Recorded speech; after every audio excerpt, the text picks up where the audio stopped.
Hi, everyone, and welcome to the latest episode of Govs on the Go Alumni Edition, a podcast featuring alumni from the College of Arts and Letters here at Austin Peay State University. My name is Dr. Buzz Hoon. I'm the Dean of the College. I'm also the host of the podcast, and today I'm talking with Keith Kaufman, who graduated with a degree in communication back in 1988. Keith, welcome to the podcast. Thank you very much. Well, it's good to be back. Good to be back on campus. As I told you before, we are of the same age period of time. So I feel your brother, I feel that period of time. But we are so glad to have you on the podcast. Thank you very much. I appreciate it. This place means a lot to me. Okay. Well, let's give everybody a life update before we start to review your life and your career. All right. Currently, last 12 years, I guess. I own a company called Center Stage Tour Promotions. Difficult to understand, but in a nutshell, country record labels hire me to come up with once-in-a-lifetime experiences to work with their partner radio stations with their artist tour. So, work with all my friends out there at country radio, coming up with promotions. Work with them for a month, get on the bus, go take care of their winners, and hopefully that becomes once in a lifetime experience for them. That's awesome. And yeah, it's fun. Nobody else is doing that. Yeah. And, I could be busier probably, but I love what I do. Well, we're going to talk about your long history in radio and your love of that. So let's begin at the beginning. I always like to talk about somebody's origin story. Yeah. And you said you were born outside of Philly, is that right? Yeah, born outside Philly. Taking a lot of grief these days from sports fans. Go Eagles, go Birds.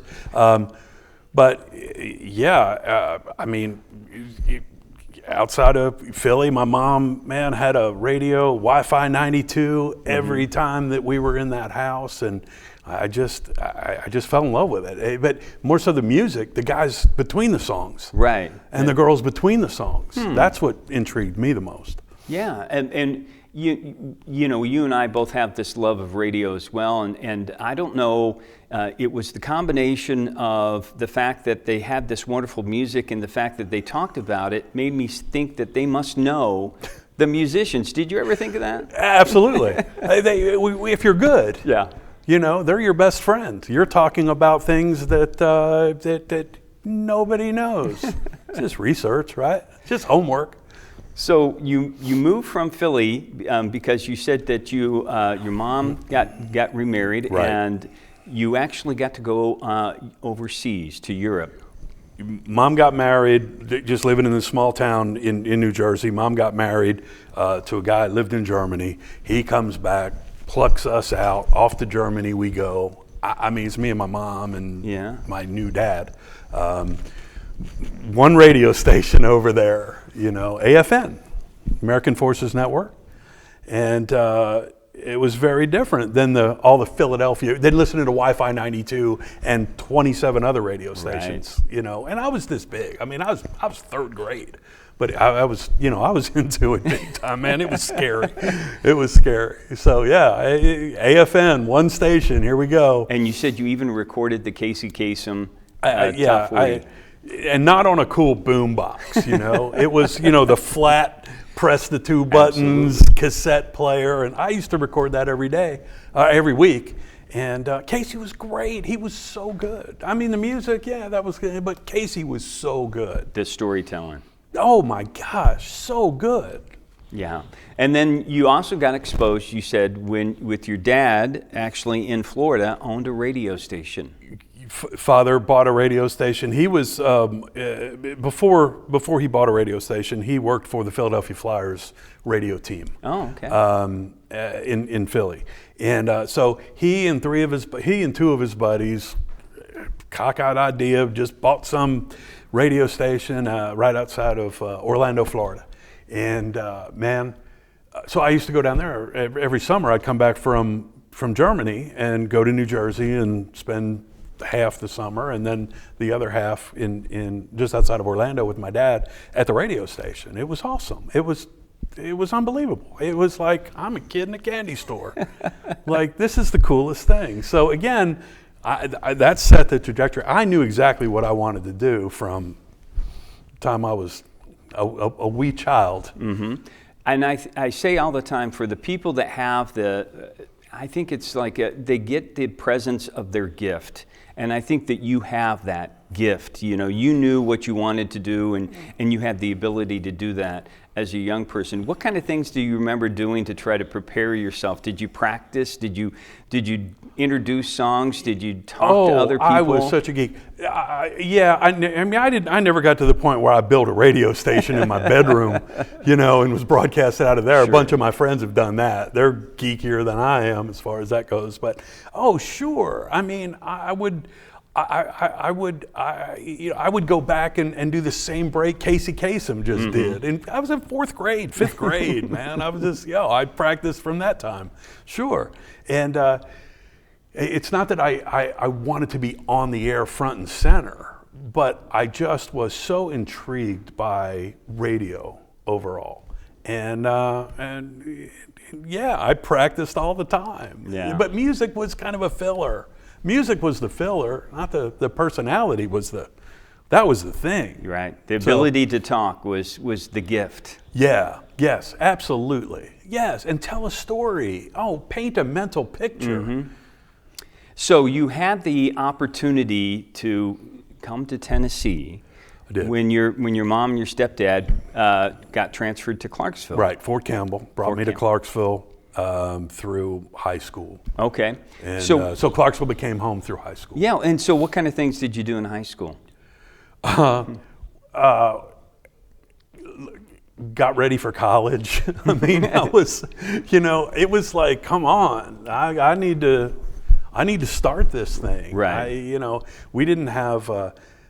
There was nothing in high school like there is now. They just didn't exist, man. We had, AV class or something like that, where I don't know. So there was really, man, I was doing time in high school. I really was. Just I knew exactly why I was there, where I was going. Straightforward. Let's go. And so you think that higher education's the route to do that? And you go to a college? I did. And again, this plan was set in place by the time I was 16. I knew exactly, where I was going and what I was going to do.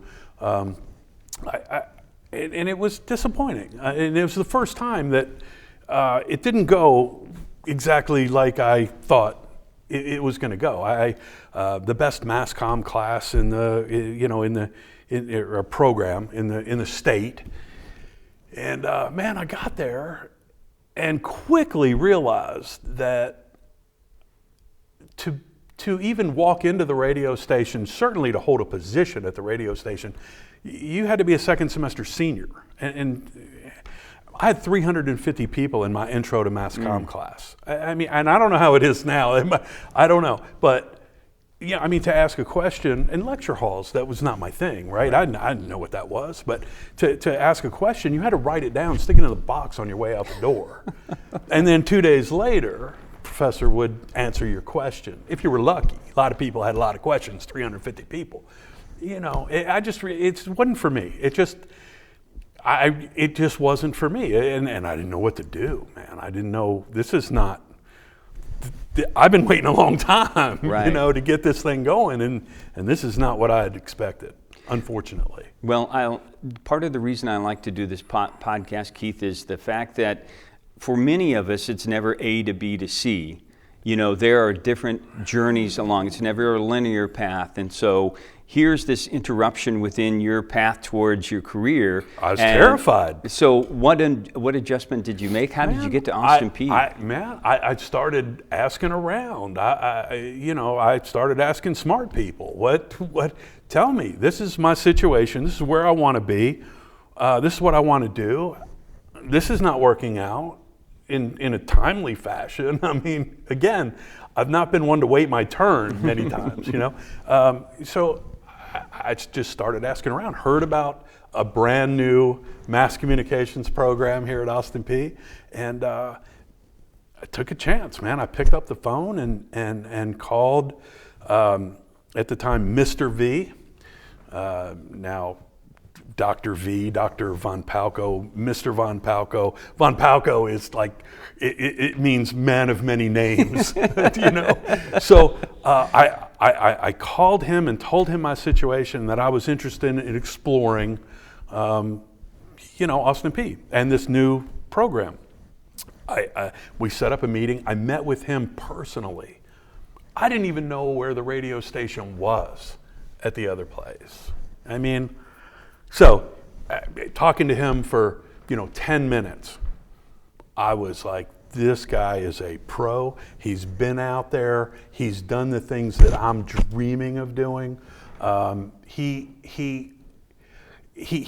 got me. Yeah. And I spent some time with his students in positions that general manager, program director, and I made the commitment, man. I enrolled and took a big chance, but it was the right thing to do. It was absolutely, positively the most important phone call of my career. That's excellent to hear, because I'm so glad that Doc V's still with our program, because two things: the legitimate credibility that he brings to the program with his experience, but also the fact that he cares about our students' progress. Man, he invested in me. Yeah. I couldn't have. It was the perfect scenario. It got me back online in a faster way than I had even imagined. And so right away you're getting involved with the radio station. Immediately I'm in the radio station. I'm doing things. I'm in the production room. I'm learning. He's teaching me. It was great. The people that were there, running the place, were very patient. They're students, and they were very patient. They kid gloves. They were great. I mean, Bob Belvin and Bertie Burkhart. I mean, they're legends at my time at WAPX. They're fantastic. So the three of those guys just shaped everything for me. And within 2 years, I was given the title student general manager. I had 30 people. We had 30 people that were working at the radio station. We had 30 people working at the radio station that were involved on a weekly basis. So it was fantastic. It really was. We're making a little quick adjustment there on the microphone. I get so worked up about this thing. I hope that's all right. No, that's okay. We're gonna continue on. So you're working at the radio station, but then you must have had some free time, because you started working at other radio stations as well. Right. Which also the opportunity came up. There were actually 3 of us that worked over at WCVQ. In this, what became a very, very tight group of people at WAPX, 91 plus at the time. Through a very, very, very unfortunate situation, I got my first commercial job doing afternoons over at Q108. Great experience. Scared to death. I was terrible. But I took a chance, man. That's right. I took a chance. Somebody gave me a chance. Yeah. So, right. And then still Mr. V at the time. Man, there was a brand new classic rock station in Nashville. And that's my deal, man. Classic rock. That was my deal. Man, I came running in the radio station one day. I was like, there is a brand new radio station in Nashville. It's a classic rock station. Let's listen all the time. I'm in. And Mr. V picked up the phone and called that radio station and said, do you have an internship program? And they said, no, we're brand new, but we're not against it, He goes, I'm going to send you a guy. Would you meet with him for a possible internship? And I walked in to Dr. V's office, and he handed me a Post-it note and said, "You got a meeting with Mr. Peace at 3:30 next Thursday about an internship." Holy cow, that's how it started. That's how it started. Yeah, and Tom Peace is still a very, very, very close friend of mine today. We worked together at 4 radio stations over the years, but that's how it started. So, going to school full time, general manager at 91 Plus, doing afternoon drive at CVQ, and this internship at the classic rock station in Nashville. Total geek. Yeah, working on your craft, though. I want our students to know that. I mean, if you really have that desire, if you have that in your heart, work on your craft. And that's what you did. I mean, 3 different things that responsibilities. You could have easily said, I don't want to do that. But you did. You put yourself out there. And fortunately, each totally different. I mean, managing people for the first time here, and then responsible for a 4-hour radio show over there, and promotion position in Nashville internship. But man, I was in the production room up there. I was watching these guys who've been doing this for a long time. Again, I just had access. Access was everything. And so, when I'm not driving around setting up a 30-foot inflatable Fox and handing out bumper stickers and part stuff. Of the job. Oh yeah, wearing the station mascot in 1,000-degree weather. Awesome, right? But those 3 things completely different, and again, steered me right down the right path. Yeah. Keith, can you talk about the importance of, even at that period of time, you are building a network of people that know you are a good worker, a reliable worker, somebody that can be depended on? Reputation is everything. Yeah. Your name is everything. I mean, there was no way that I was going to let any of these people down. And, I did have a countdown still. It's like, listen, if I can, 2 more years of school and this, and then afternoon, man, if I can suck it up and get through these 2 years doing all 3 of these things, that's what I need to do. And so I just really put it into a box and said, okay, I'm going to do this. I'm going to make this commitment for 2. It'll all be over and it'll be wonderful. It'll pay off. It's going to pay off. It's got to, right? I didn't work this hard for it not to pay off. And so I think every one of those was critical for the path that once I graduated, released into the world, I was prepared for.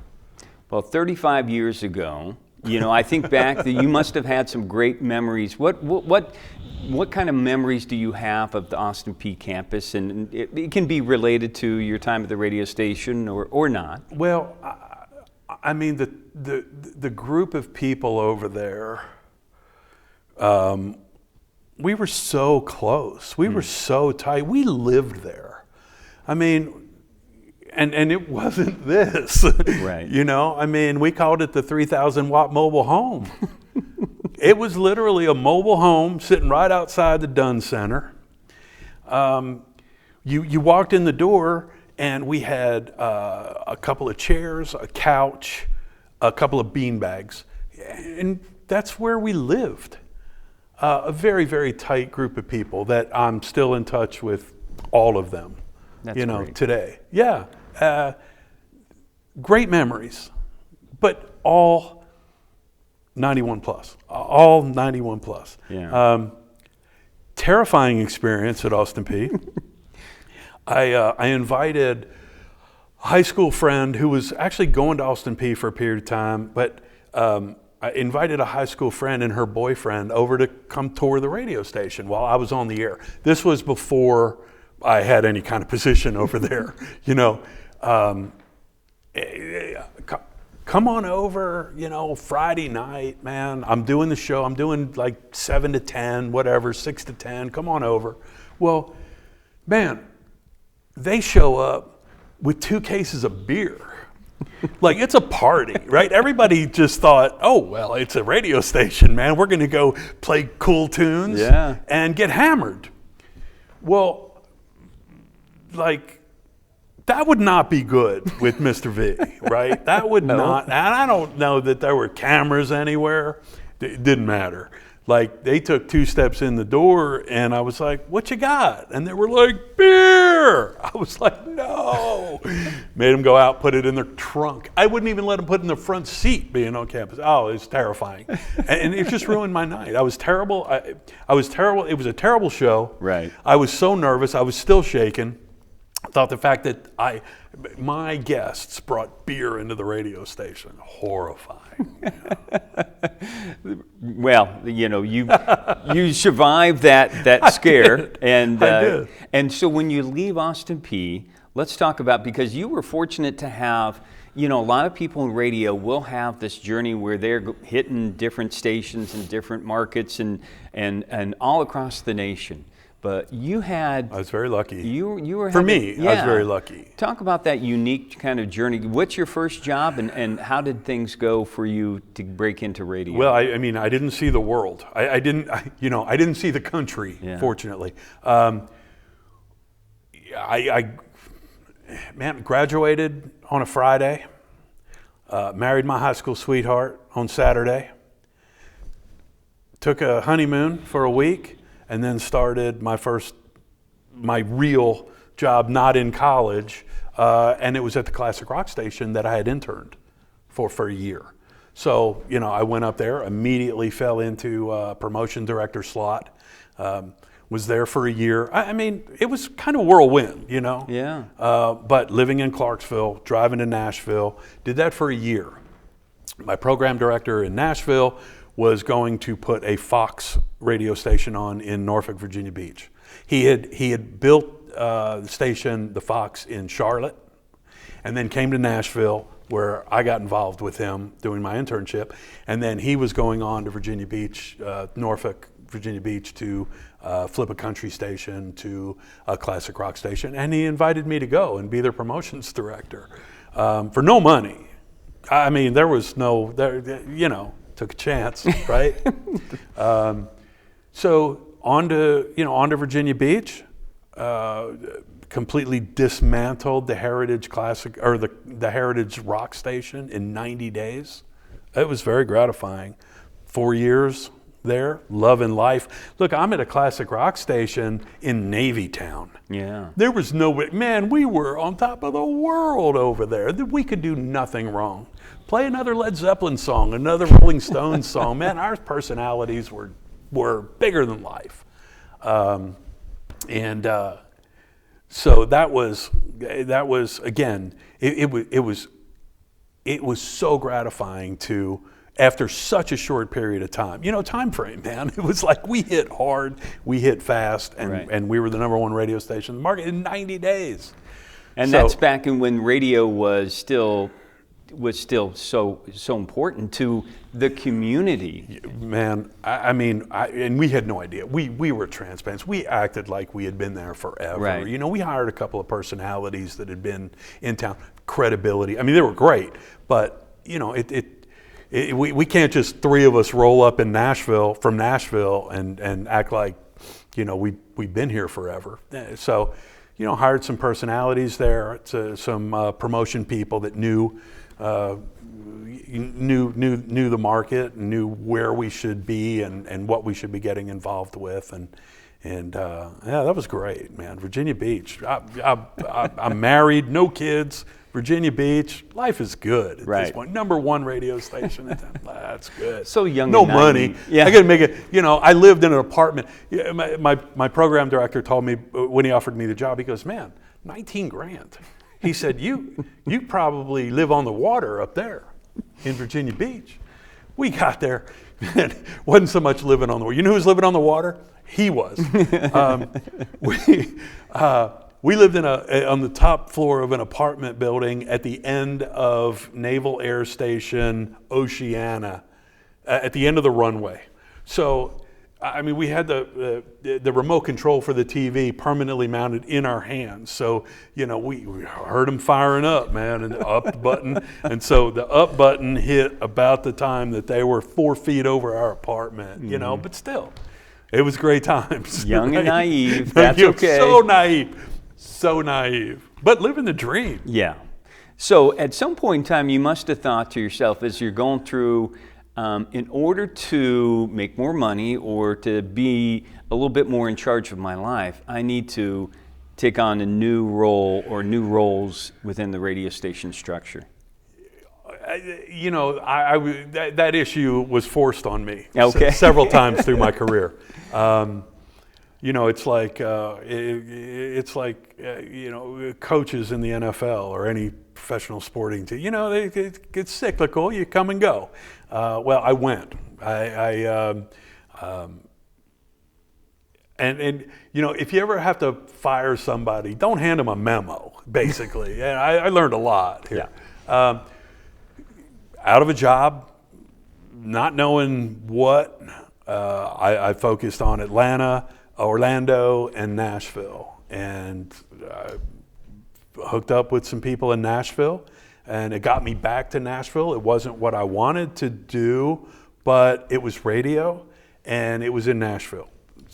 My wife's family here, my family-ish here, and so it opened up a whole new door, doing you know, almost light and easy favorites, going from classic rock to, you know, a light and easy favorites. I was like, oh man, this is going to be an adjustment. Well, genre did, and I would always tell my students that, you know, you can play whatever music you like at home, but this is a job, so you have to play what will sell. Yeah, and again, I was doing promotions at this point. I was out, you know, I mean, it was my job to make sure that everyone knew who our radio station, what they were all about, and just to be everywhere.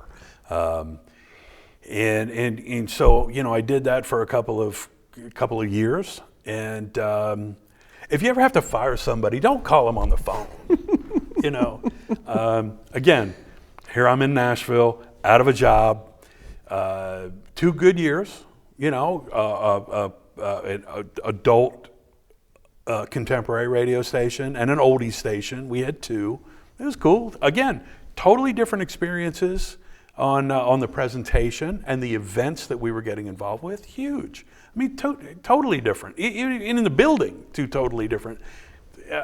So then, what do I do now, right? It was pretty quickly ended up at a top 40 station. Top 40, I don't know anything about top 40, but they were everywhere. They needed a promotion person. I was in. That radio station was bought by another radio station. Those 2 radio stations then bought 3 more radio stations in Nashville. So that were the Clear Channel radio stations, which is now iHeart. And 16 years there, through many different positions. But it was, again, 3 cities, 11 different formats. Holy cow. Yeah, I mean, I knew a little about a lot. Yeah, well, I'm thinking back when you said you didn't know anything about Top 40, but you did know Casey Kasem. Yeah. And of course, with all that history. So, you know, it's very, again, you said secular, and the things will come around and back and reconnect. So let's talk about some of the cool things that you actually had that happened in your career. You mentioned that one station couldn't afford a signing bonus, but they gave you a special bonus instead. What was that? They couldn't pay me. This is when I was out. This is when I went to Top 40. This is a Top 40 station in Nashville. They didn't have any money. Nobody had any money. You know, I mean, it's okay. Nothing. Cash, I didn't have it. No cash. I wasn't making any money at the last radio station. You know, so anyway, they didn't have any money to pay me what I wanted, which was ridiculous anyway. So they gave me a signing bonus, a trip to anywhere in the world for 7 days. Young, naive, still getting older, but still naive, man. You know. So my wife and I chose Maui. We went there, spent 7 days. We were going to go, we would love to have gone to Australia. Yeah. It's too far to go in 7 days. You know, you can't do Australia in 7 days. That's so right. we figured out the furthest we could go, the nicest place we could go, and still within that 7 day Yeah, deal. maximize that. Yeah. But it was ridiculous. Yeah, I would rather have the money every year. You know, I went for 7 days, and it's like they were like, yeah, okay, we got him. Yeah. Yeah, it was interesting. It's very creative because they took that from they went and got somebody to sponsor that, Right. and traded for advertising. So that didn't cost them any money, No money. which they didn't have. Right. You know. That was radio. Oh man, yes, the trade kings. Yeah. You also had some rather unique live broadcast opportunities. For instance, you got to be at the Olympics. Was that in Atlanta? Yeah, '96 when the bomb went off. Okay. We were there. Had no idea that the bomb had gone off. We were broadcasting from Olympic Village, Coca-Cola Olympic Village, and we were tucked in our hotel for the night when our program director called the room. You know, the phone that's plugged into the wall. landline, you know, yeah. and said, "Hey, a bomb just went off there. Are you guys?" We had no idea. Went up to the roof and watched the chaos. It was I still goosebumps. I mean, it was incredible. And okay, now what do we do, man? You know, they got us up the next morning. There's a bunch of radio stations there. It was like Radio Row from different markets, and we went down there and they said, you know, here's the deal. Let's not talk about the bomb. You know, it's still at the top 40 station, Yeah. right? Let's not talk about what happened last night. Well, at that point, it's like, okay, decision time. You know, who are you going to let down? The production guy here or your entire audience? We're the only ones in Atlanta. Broadcasting live, you know, 3 hours a day, 4 hours a day.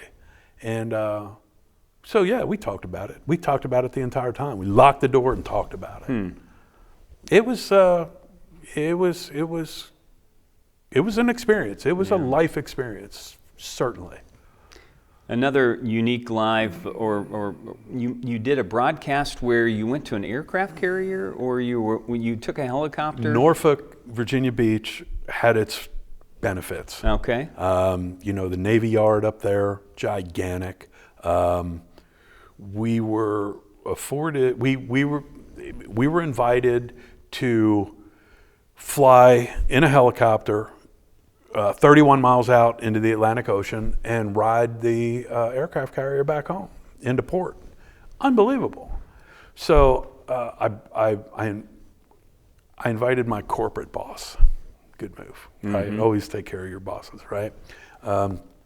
So our morning guy and I and my boss Linda from corporate flew out. Landed on an aircraft carrier. I mean, none of us had ever been on an aircraft carrier before. It's not something you know everybody gets to do.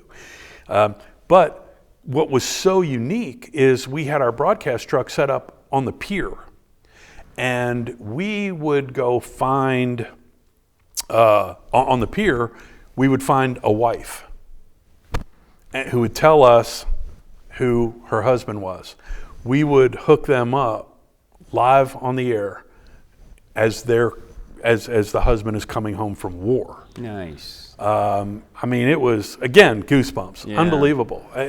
So we did that as long as it took, 31 miles to get home.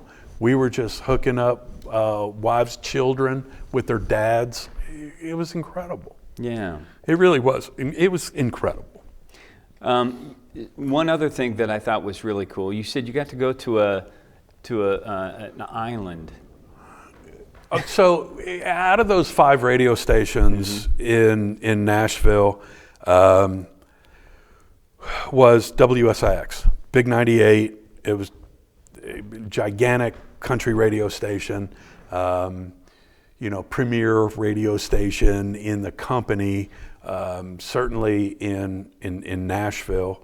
And I was, over that time, I was the promotions director, I was the operations manager over all 5 radio stations, programming and marketing.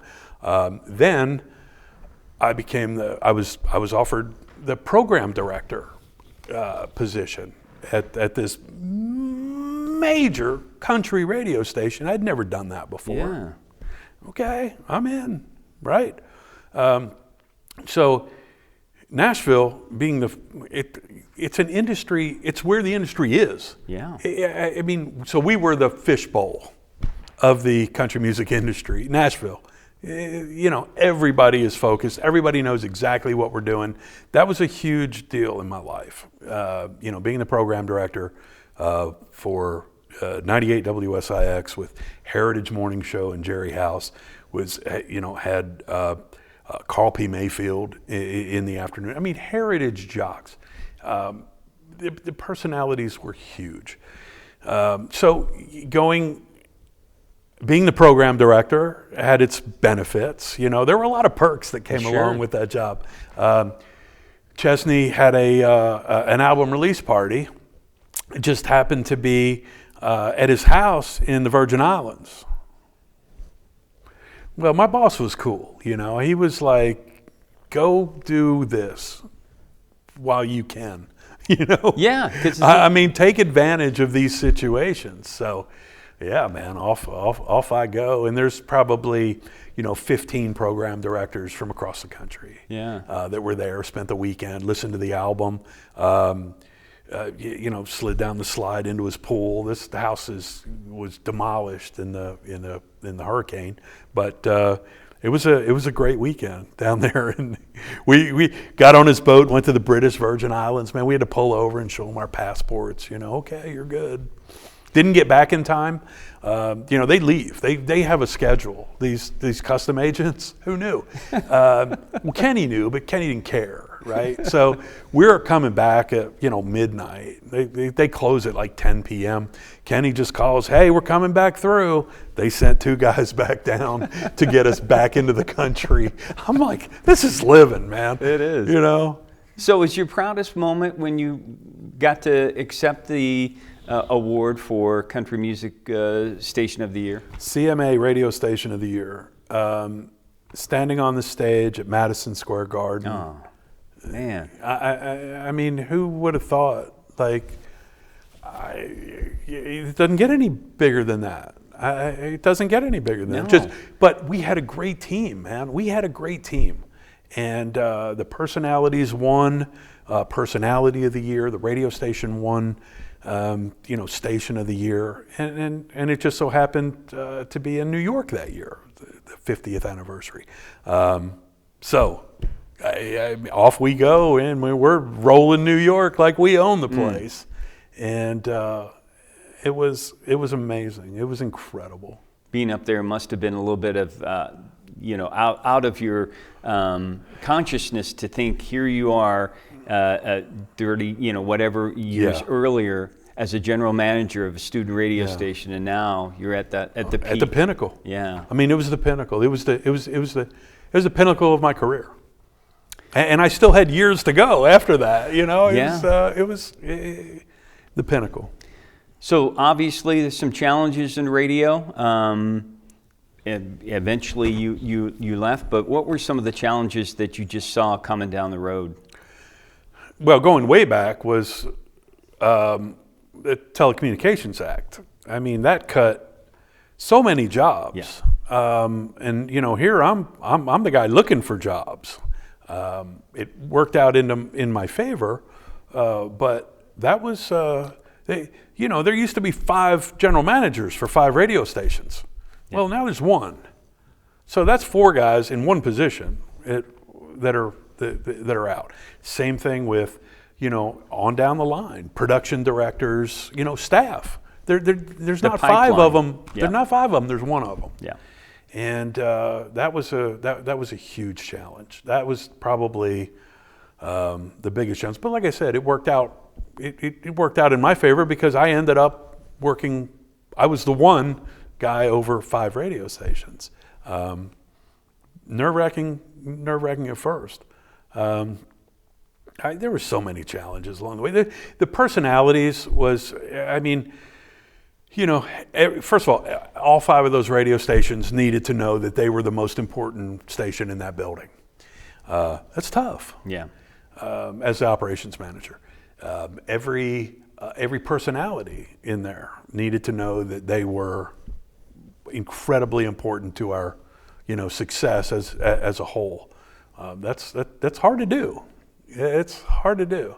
And then simply running a country radio station in Nashville, Tennessee, with 2 competitors in the fishbowl, and win. You got to win. We were winning when I got the job. Mm-hmm. Don't mess it up. In so many words, is what I heard. So those were those were the 3-4 biggest challenges. And then starting my own company, huge challenge. What it's always what's next. Right. What's next. Well, now it's up to me. What's next? So challenges, but put your head down and realize that on the other side, something good is going to happen. Yeah. Well, let's talk about your current job. What brings you joy with being able to do what you do? Promotions has always been number one for me.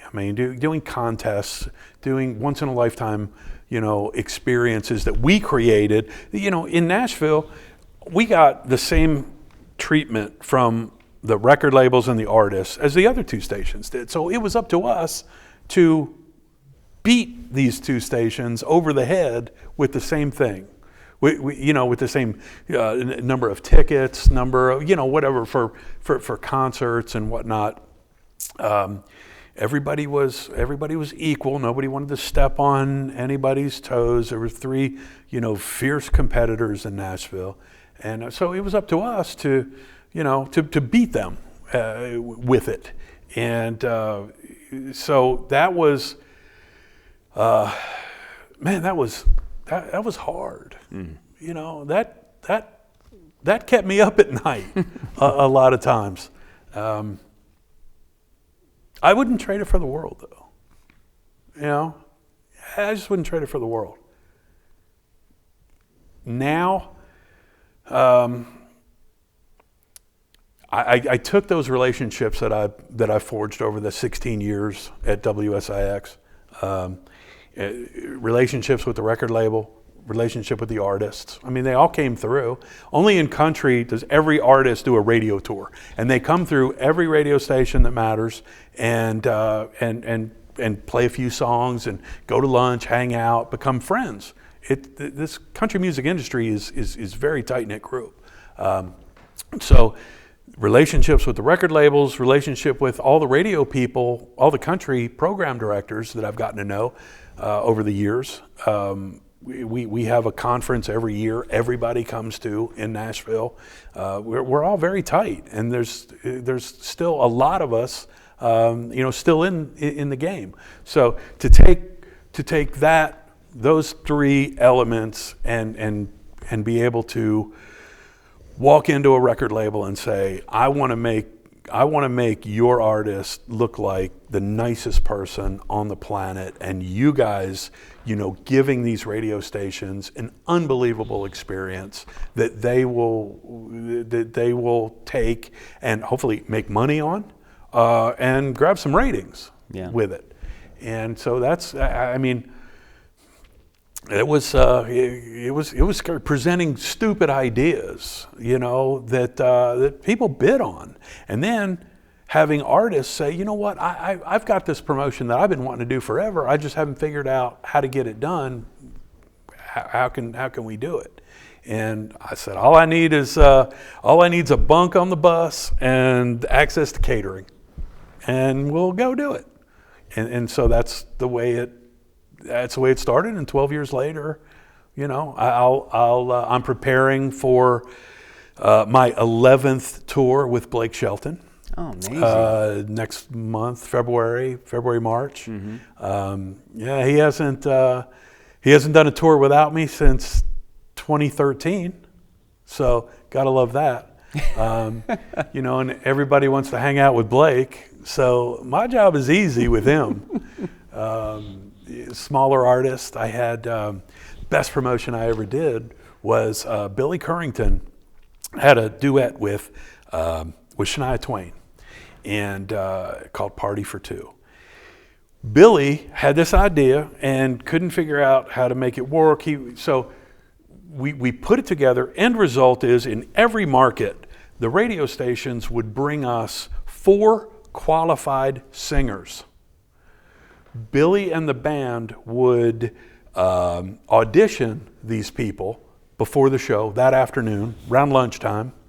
You know, they would get up and they would perform, and Billy would pick a winner. Well, that winner would then sing Shania's part of "Party for Two" on stage with Billy Currington that night. Wow. Unbelievable, right? Yeah. I mean, I was at SIX a long time. Yeah. Nobody ever came and said, "Hey, how about getting one of your winners to sing with my artist up on stage?" It was phenomenal. Like, you know, Billy, you get up there, he goes, "I know y'all heard about this on the radio, but, you know, here she is. Here's your local girl. Here's Mila." And then Mila would get up on that stage and just sing. That's and an experience. It was an experience. Wow. I wish I'd have thought of that. Anyway, some really cool promotions that I've done in the past and will continue to do. So what, is there any, you know, as we kind of wrap things up, I'm just interested to know, is there any celebrity that you've just kind of been amazed by, where you're just like a fan, where you've met somebody and thought, I'm really geeked out here with this person? Yeah, Garth. Yeah, I mean, there's nobody better than Garth at doing what, and at being Garth. Mm-hmm. He's amazing, and I've had the opportunity to work with Garth a couple of times. Certainly played all of his records. You know, when he was releasing him, when I was the program director. But yeah, I mean, to watch him work backstage, do his thing, unbelievable. Yeah. So we always like to end, Keith, with a little recommendation that you might have for an Austin Peay student. And it could be an Austin Peay communication student or just students in general. Yeah. What kind of recommendations do you have? I think the theme you've kind of seen is taking a chance. Take chances. Like, you can undo it, but, you know, take a chance. Goes back to basically everything that I've talked about. In high school, there was a pretty girl that you know, I wanted to spend more time with. She was in the drama club. So yes, I did join the drama club. I took a chance, right? Joined the drama club. Well, it turns out you got to do stuff in drama club. So yeah, I auditioned and got a part in a play. I didn't want to do that. I just wanted to spend more time with Michelle. Took a chance, right? That ended well. We just celebrated our granddaughter's first birthday. Oh, that's great. We were 16 when I auditioned for that. She was the makeup artist, and I'd wait at the end of the line, and so she could, you know, put my makeup on. I was a cheerleader in a play. No desire. Took a chance. Getting out of that bad situation in college, getting into this, Mr. V. I mean, I owe that guy everything. He took my phone call. I took a chance. He took my call. He became my advisor. He did so much for me. Like I said, he invested in me. You know, that was the best phone call. That chance, took that chance. Moving to Virginia Beach for 19 grand, huge chance. Like, I was a year into my marriage with Michelle, taking her to Virginia Beach for no money, big chance. And then starting this company, big chance. Take the chance. You can undo the chance. You can undo what you've done. I say that to everybody, and I have for 30 years. Take the chance. Go for it. You won't know until you know. That's right. So we get one life, so. Right. Right. I have lived every professional dream I ever had.